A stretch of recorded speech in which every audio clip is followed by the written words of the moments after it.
Practice round. Hey, everybody. Welcome to the 6-5 podcast. I'm your host today, Daniel Newman, joined by my always esteemed and superstar co-host, Mr. Patrick Moorhead of Moor Insights and Strategy. Excited to be doing my first broadcast in the driver's seat from sunny, beautiful Austin, Texas. I now call home. I can't believe it. I'm a Texan. Time to get some shit kickers in a 10-gallon hat, buddy. It is my time. And by the way, I just put an advisory on this podcast. I did it in the first 37 seconds, so go me.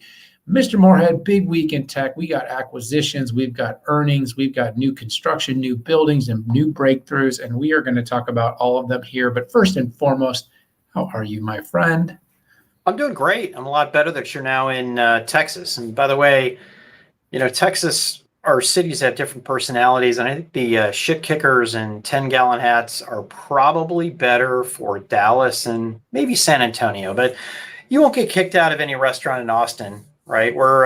We try to be this high-tech music, blah blah blah type of city. But anyways, I'd love to see you in a hat. You know what? This head was made for wearing a hat, and that's just unfortunately going to be my future. But yeah, you're right. Spending a little time downtown this week, I would say a pair of flip-flops, Patagonia, and shorts or pants that show all of my ankles fits in this kind of Silicon Valley-esque environment that we live. Although I will say the tax climate is much better, but that's a debate for another time and another day. We will talk about that more in thy future. So for everybody out there, if this is your first time checking out the show, the 6-5 is all about deep analysis, a little bit of news, just enough to give you the context. But in the show, we'll cover 6 topics, approximately 5 minutes each. We are very unsuccessful in managing that, but no one is taking points against us when we go long. And when we do go long, it's usually because the analysis is good.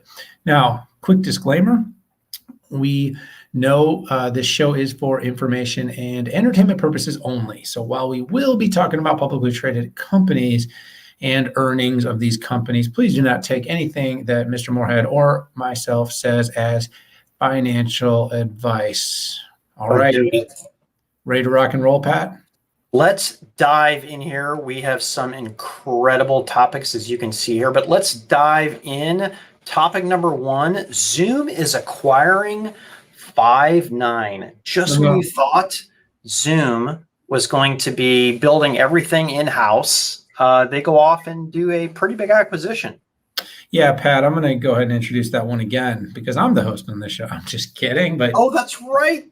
You are on fire, man. You know what I love about you is I know if I was on stage holding the microphone and your favorite song came on, you would take the mic right out of my hand and you would just rock and roll. Possibly. All is good, brother. Like I said, as long as we get what we need to say out there, it doesn't really matter who's driving. I'll ride or drive. What do they say? Anytime. All right. So yeah, over the weekend, Pat, Sunday night, I was just settling into my hotel room because I'm living out of a suitcase while I figure out my situation for the next few weeks. But that didn't stop me from getting the news. Breaking news came across both of our desks that Zoom had struck a deal to buy cloud software provider and cloud contact center leader Five9 in a transaction that was valued at almost $15 billion. Big deal, Pat. First take. Well, first and foremost, I just want to call out in a Business Insider, expose that went out several weeks ago, looking at companies Zoom might acquire. I believe both of us, ironically, without any coordination, put Five9 out there into the ethers as a company that Zoom could possibly acquire. And guess what? I love it when there's documentation of us getting it right. But let's talk about why this is happening. First of all, Zoom over the pandemic had an exponential growth, 300+% growth in multiple quarters. Its stock price went through the roof, but a lot of people started to wonder what is next for Zoom. It is a video platform for communication. Companies use it for point-to-point and small group meetings very successfully. What else? Over the past several months, you've seen webinars become a bigger part of the company. You've also seen digital events become part of the company's platform, and it's something they're going to be putting more and more energy into as we go more hybrid. But still, not enough. lots of video platforms out there. And if you've listened to CEOs like Satya Nadella and Mark Benioff talk about their future, well, their future is focused on this operating system for business. It's a full vertical integration stack and horizontal. It's taking cloud to core to collaboration and all the way across, verticals, integrations into ERP, CRMs, and of course, the collab platform acts as the center of the knowledge worker, and in some case, frontline workers' existence. Well, Zoom didn't have that, doesn't have those features. It has a chat, but hasn't been pervasively picked up in any enterprise. It really has been a point-to-point solution. Well, Five9 breaks that free, and Eric Yuan, CEO, has talked a lot about the platform, a lot about making the platform more extensible. Contact center is very logical. It actually puts Five9 on a plane to have a fairly consistent product subset as Cisco in the WebEx platform. You've got a chat, you've got video, you've got messaging, you've got now contact center. Now Cisco is more comprehensive, made more acquisitions, has a little bit more width, but both of these two companies in the collaboration space right now do not have that full productivity integration and CRM integration that is what Salesforce and Microsoft are going for. So I'm going to just say one more thing. I'm going to pass the baton so you can have at least a little oxygen left, because I'm sure there's a lot of different things here to cover. The deal size represents, I believe I looked at it, it was aggressive. It was like 34 times revenue, and the revenue was growing about 30-something%. This is the same size deal as the Tableau deal, that Salesforce, that a lot of people thought was very large. In my mind, it's something that Zoom's clearly saw synergistic, clearly saw the $435 million in revenue that was created last year by Roland Trollope and the team as a great opportunity to extend the platform and really show their intent to be more than just a video company. Yeah, good analysis, Daniel. And whether it's Cisco, whether it's 8x8, whether it's Mitel, Genesis, combining, probably call it personal communications, employee communications, and call center communications is kind of the thing to do now, right? Not only is the back-end technology very similar, but because of remote work, the requirement to better manage and understand how your employees are interacting is becoming a lot more important. And if I can apply AI or ML to kind of what my employees are discussing or chatting about or talking about, that same type of ML, and apply it to customers, right? To understand, hey, when they're getting aggravated, or maybe they're looking for something and pull up information. This is the future of this industry. I mentioned this when I mistakenly turned into the host, but I was surprised that they didn't build it on their own, because the company is a very do-it-yourself. And I think they took advantage of their massive valuation increase from pre-COVID to where it is right now. And sure, it has lowered a little bit since the peak, but they did the right funding, and this is the right thing to do because they could do it. Yeah, definitely speeding up growth, Pat. And, I think a lot of integration getting tied closer to that data, that customer experience. Overall, I like it. All right, keep moving, Pat. Interesting news broke last week. It was all about Intel potentially buying GlobalFoundries. This week, though, GlobalFoundries actually on its own, without any reference to what's going on at Intel, made some big announcements about some expansion of its fabs and did a big rebranding. Yeah, if you're not familiar with GlobalFoundries, you should be, because they are a force in the foundry marketplace for semiconductors, and they do it in the area that Intel doesn't do it in, namely, they do it for 5G RF, IoT, automotive, and focus on silicon photonics. And the reason that those are the focus areas is because those require special types of technologies that go into it, different types of materials that go into it, as opposed to kind of bleeding edge geometry improvements that get you to the lowest nanometer node, like 3, 5, or 7. And unbeknownst to most people, our biggest issue with being able to ship more products out the door isn't leading edge.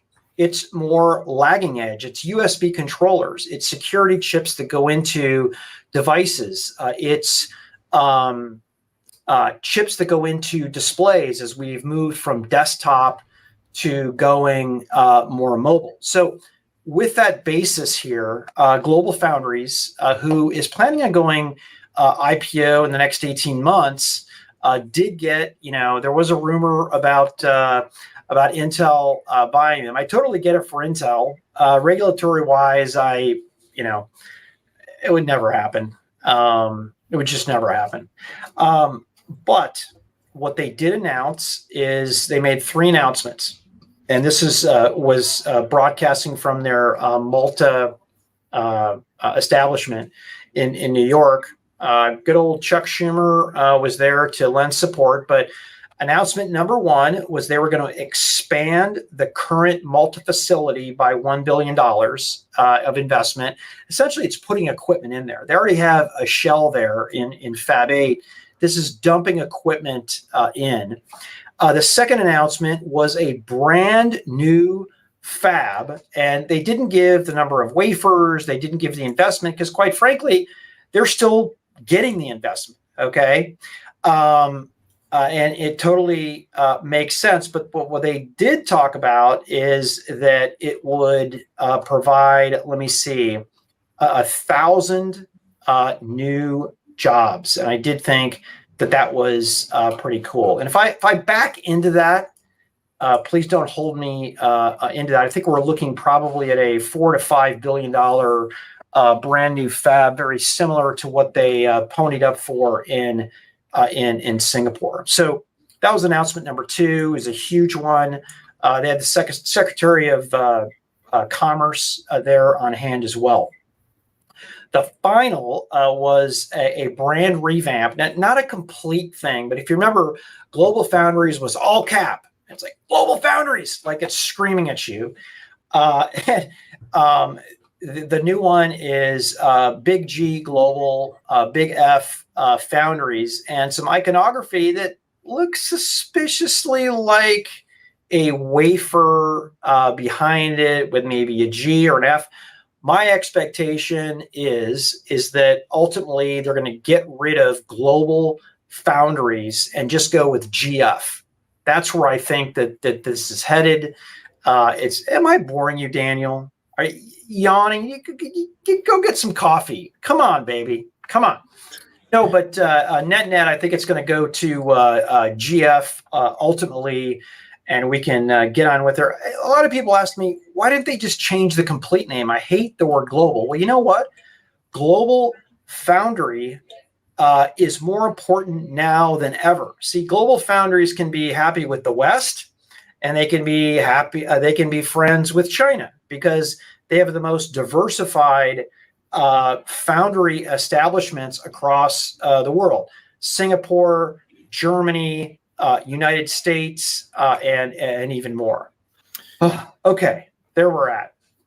That wasn't boring. That is the byproduct of sleeping about 4 hours a night for the last 8 days while I've been in the process of relocating my entire life and still potting because I never want to miss the opportunity to talk to our great community. So bear with me, folks.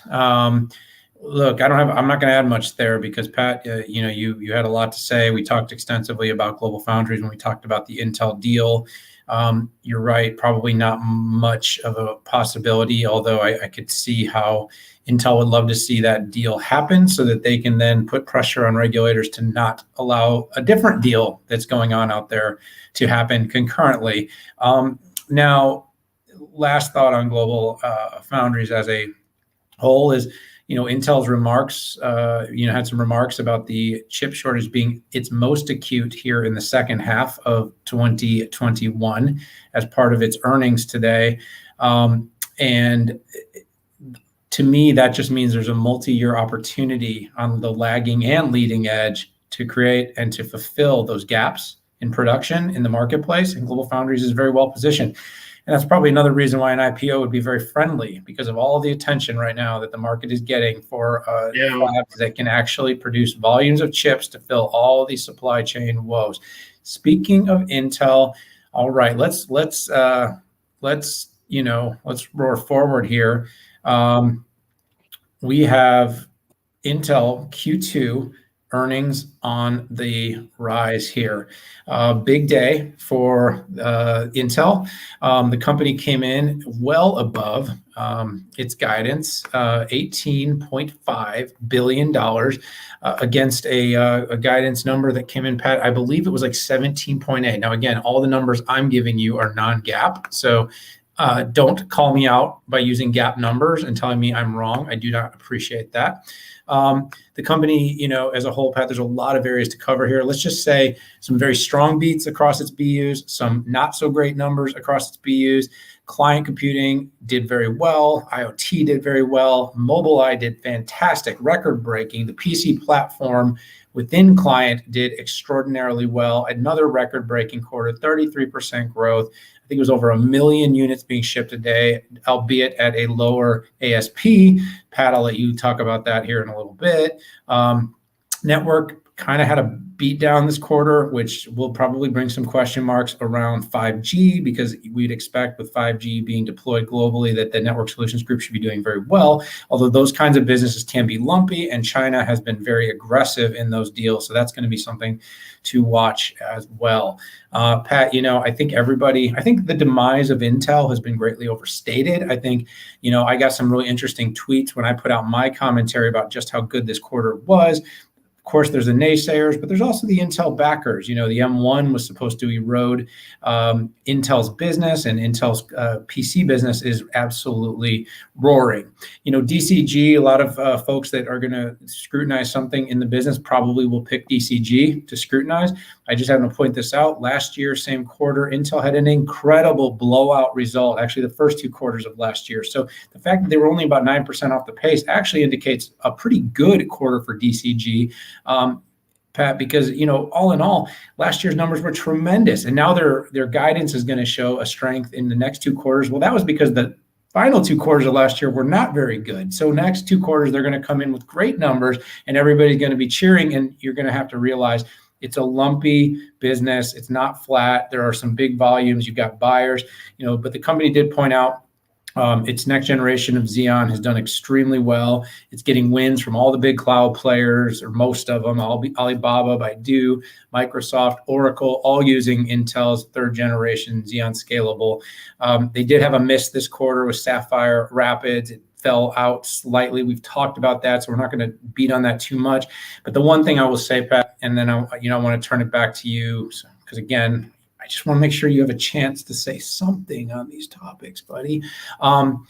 Is that the company overall is in a good position. It's got a lot of headwinds.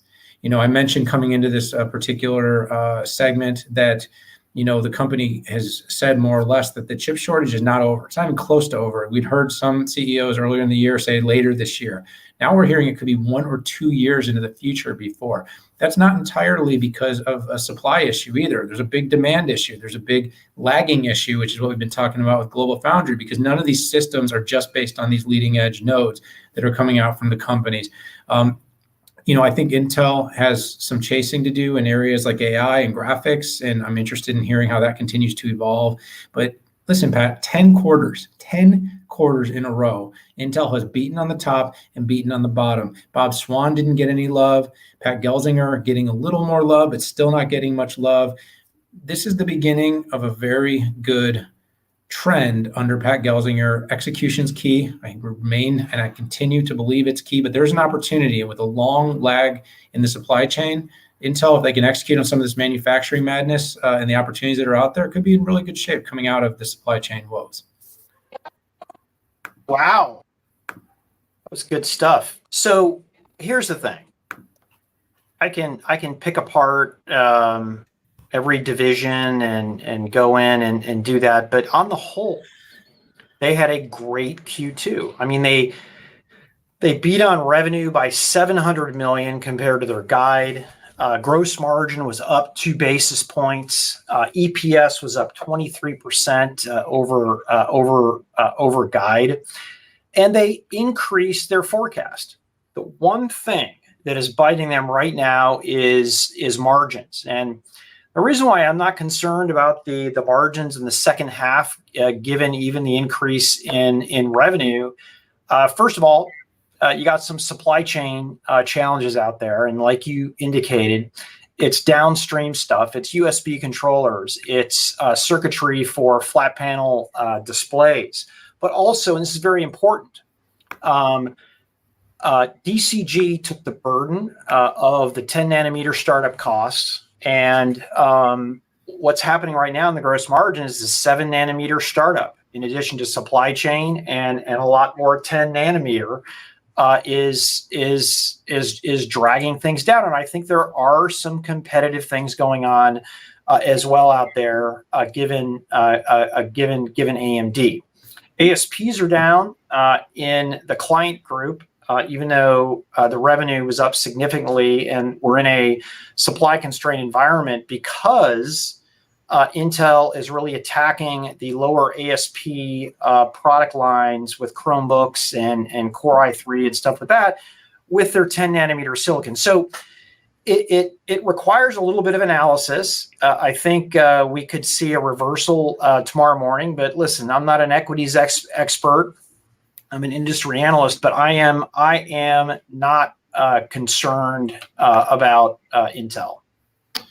Yeah, not much to be concerned about, my friend. Not much to be concerned about. All right, maybe a few things, but we'll keep talking about those things.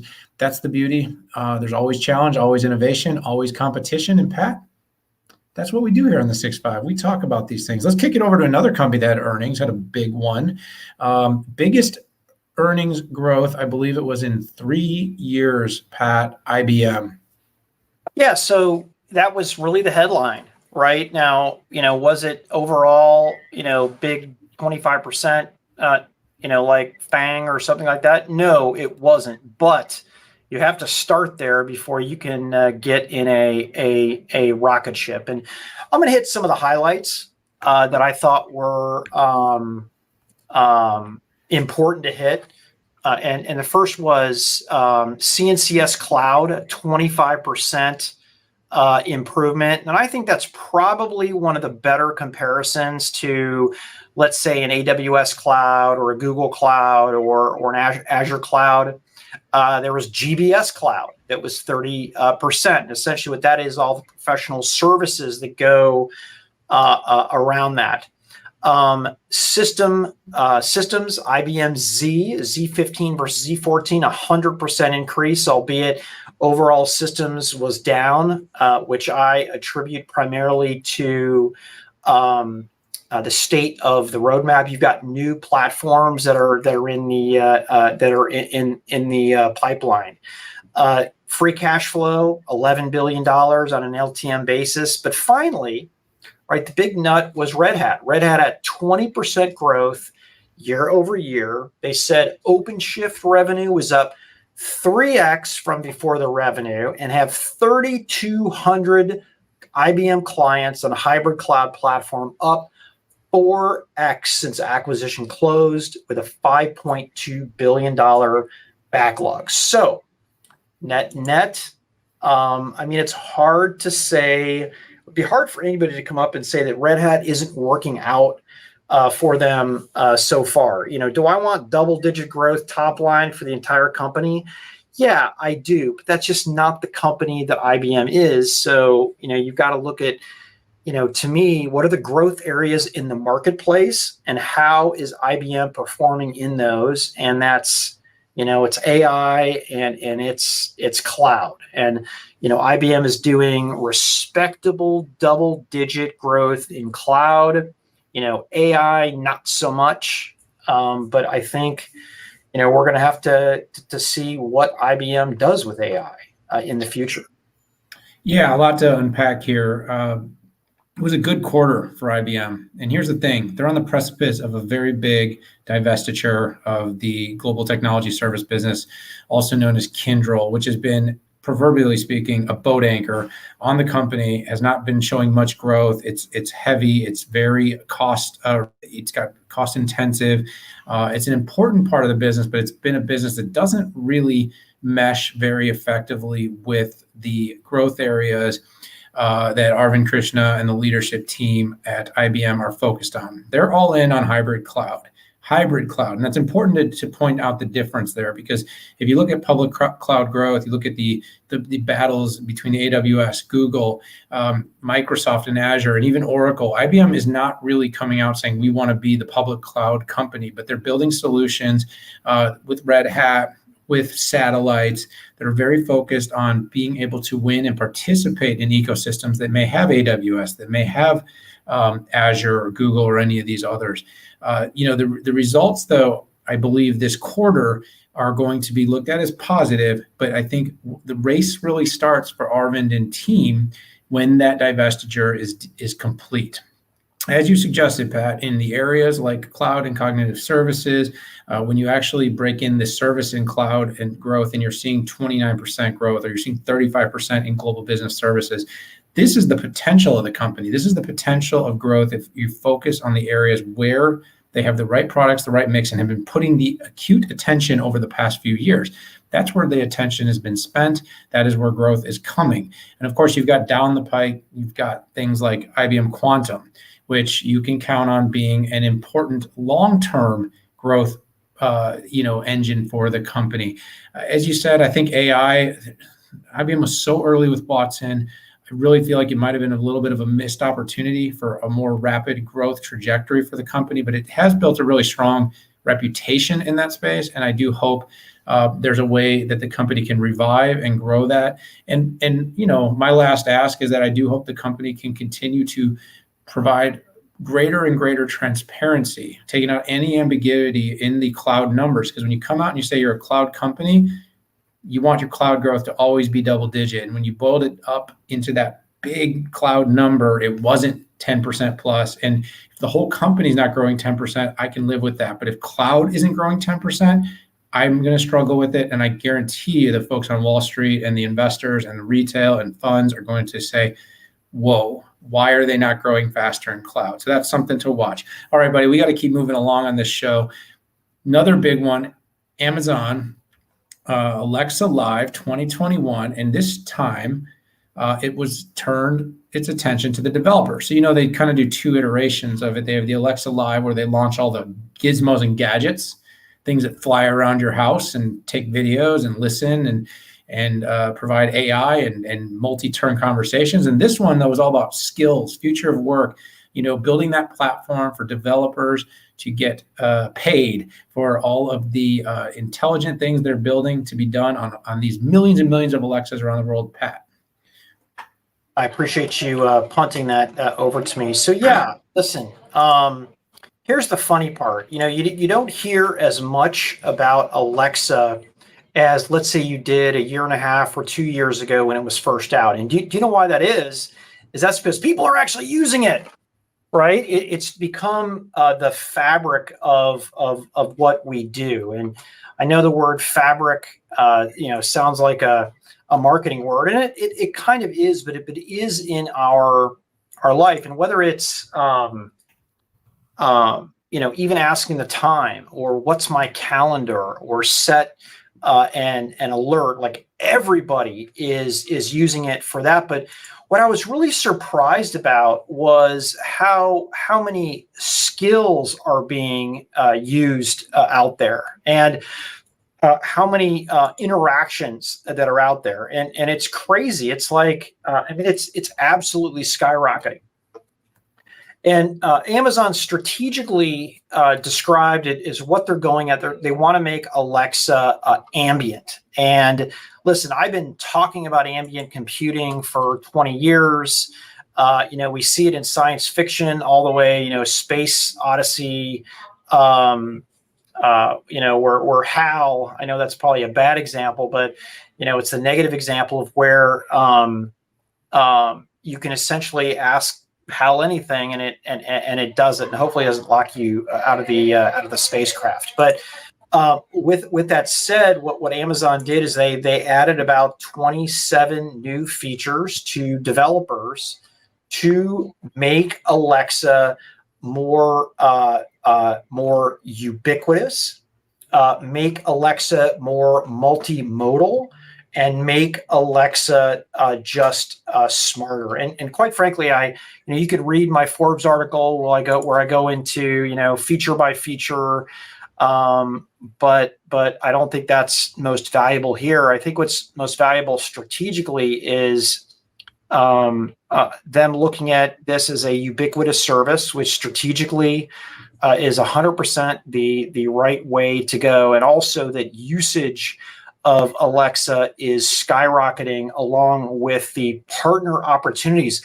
One of the things that's crazy is this B2B opportunity that they have, which is crazy. And there were hotels, there were banks that are able to.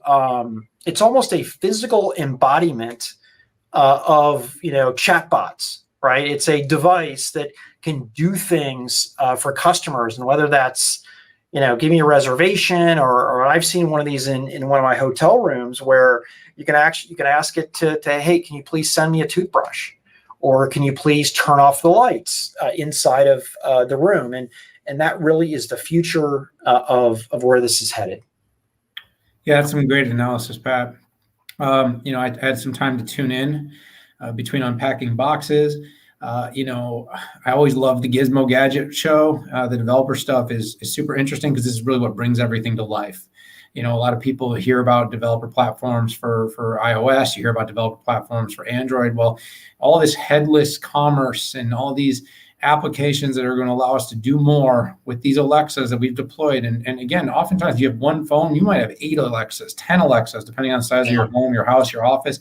And this thing has been very successful. Tens of millions are being deployed right now. I think on the yearly, I think there's like 165 million of them out there. I would have to double check that number, so don't hold me accountable to it, but it is quite a few. I boiled this down to 3 things of the 50 plus various announcements. One, it was all about improving customer and user experience. Customer and user experience. Many features were designed to just make the experience of using Alexa better. 2, drive growth with easier customer acquisition, retention, and monetization.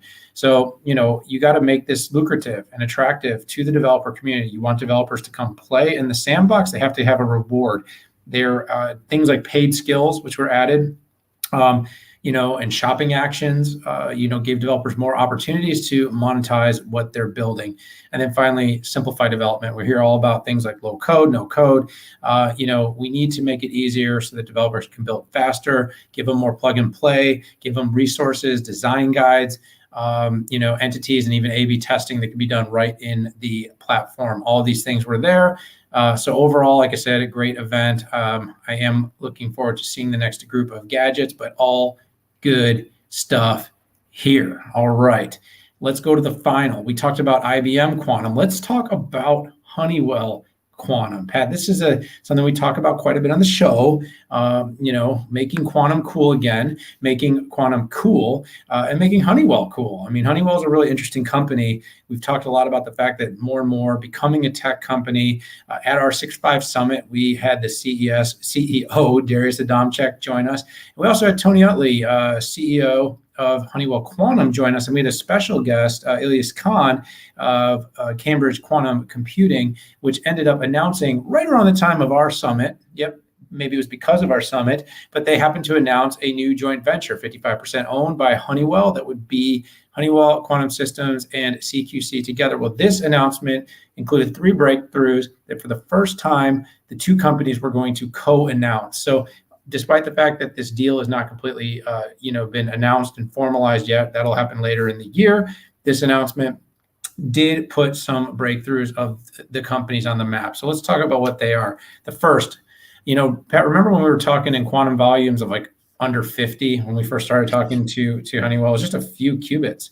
Well, they were able to achieve quantum volume of 1,024, doubling its record from only a quarter ago. So you see how much faster this is getting.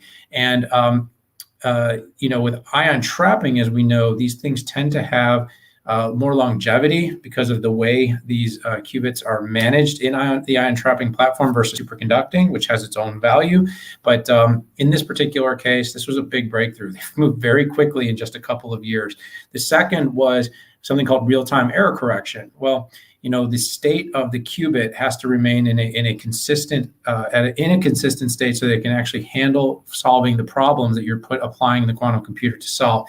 Well, if the errors aren't corrected in real time, the outcomes will not be good. So the ability for this system to actually correct itself in real time is a big breakthrough, and it's something that Honeywell has been talking about for a long time, but has been now able to demonstrate. And then the third was an announcement from CQC. And CQC, really, if you don't understand, Honeywell builds the physical, the hardware, the machines. CQC has always been a partner. They build the software. So you think about as we move things from hardware to software, we move to software defined, we move towards containers, and we move to the DPUs, all the things we talk about regularly on these shows. This is kind of the same thing. We're starting to apply software, whether that's simulation, whether that's putting a simulation into Azure or using Amazon Bracket to do quantum simulation from a computer using an interface. It's the software that's going to bring this stuff to life. Well, CQC has been working on an algorithm that's going to enable these quantum machines to be more efficient, effectively doing bigger and larger and more complex calculations using fewer qubits. And so it announced that it's been able to achieve this. It's got this new algorithm, and this is going to be really important for quantum going forward. I'll leave this thought here. The future of quantum isn't really so much just about these machines and their ability to maintain an error-free or low error state. These machines are something else. They're very wild. If you ever see one, you'll know what I mean. You check the picture of the blog post that Pat and I put up about these.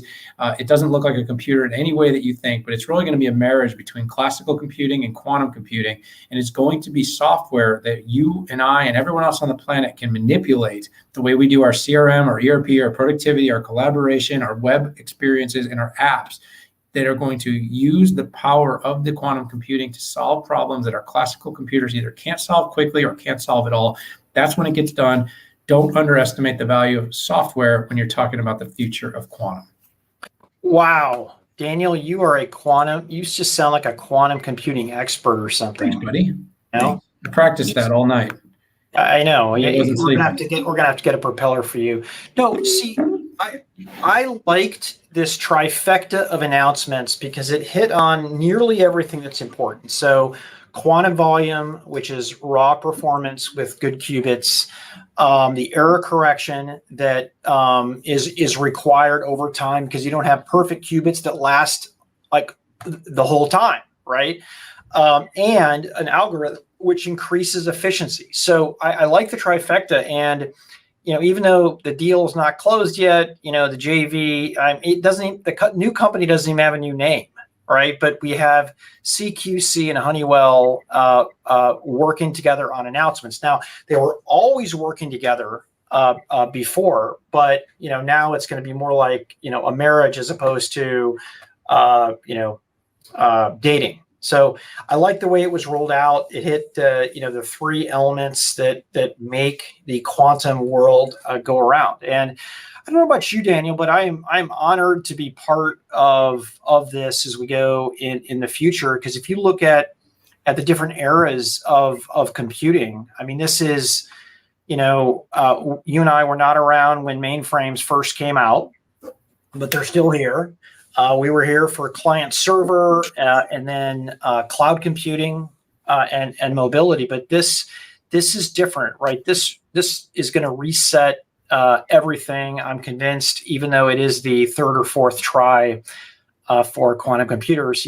It took AI and machine learning 3 or 4 rotations to get to be real as well. Yeah, absolutely. I still remember not that long ago meeting a person who got a PhD in artificial intelligence in the 1980s. So for all the people out there that think that it's a brand new thing and it's something of the 2010s and 20s, it is not, nor is quantum. Sometimes it isn't about being first, it's about getting it right. And sometimes it is about being first. And that's why we're here, to tell you when it's about being first and when it's about being right. Anyway, That's it, buddy. That's our show. That's everything. We hit it. We hit the Zoom, the 5.9, GlobalFoundries, Intel, IBM, Honeywell, Amazon. Appreciate everybody tuning in. Pat, nicely done. Yeah, good to see you. We normally try to get this in on Friday, but I screwed that up because I'm taking a flight out in the morning. So no worries about it whatsoever. I will be unpacking, hopefully moving into my temporary housing, and I will finally be sleeping in a bed that I do not have to share with children and a dog. It has been crazy here, but overall, all good. Welcome to Texas. And you saw that in episode 85 if you were there. But for this show, for episode 86, it's time to say goodbye. So everyone out there, hit that subscribe button. Join us. Be part of our family. Check out all our episodes. Watch us on the YouTube. Get us on Spotify. Hit us up on Apple. Be a subscriber. Share it with your friends. If you don't like what you heard, at Patrick Moorhead. And if you like it, at Daniel Newman UV. That's the way we do it. When he hosts, he sends you my way, and I'll send you his way. But for now, we got to go. We'll see you later. Bye now.